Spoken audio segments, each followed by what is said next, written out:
Keď Tatry, tak Poprad, a keď Poprad, tak Tatry. Určite nikomu nemusím spomínať, že Poprad sa nachádza v centre cestovného ruchu a zároveň je vstupnou bránou do našich veľhôr. Prečo Poprad? A čo je na Poprade zaujímavé? Okrem akvaparku je tu hlavne medzinárodné letisko s prístupom na diaľnicu D1. Toto mesto Poprad radí do strategicky úplne inej kategórie.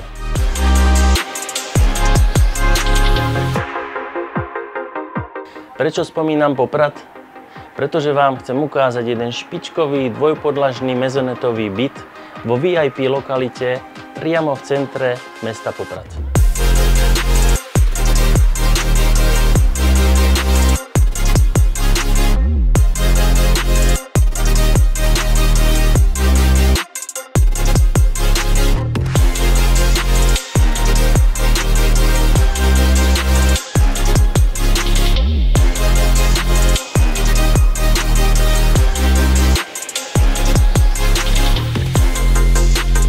Môžem povedať, že na mňa tento byt veľmi zapôsobil. Nie len svojimi parametrami, ale aj svojim príslušenstvom.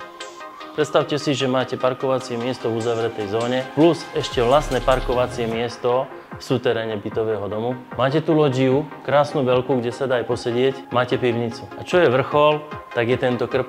Ja si neviem predstaviť, čo by ešte k bytu mohlo prislúchať.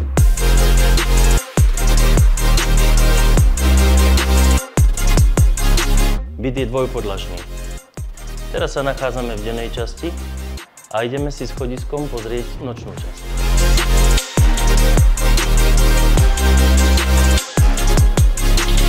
Kompletná občianska vybavenosť, veľmi dobrá lokalita, 5 minút chôdze do centra.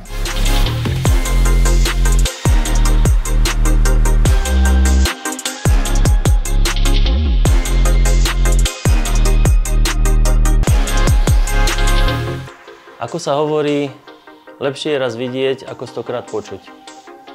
Preto vám odporúčam prísť si byt pozrieť osobne. Moje meno je Robert Bela a neváhajte ma kontaktovať. Budem sa tešiť.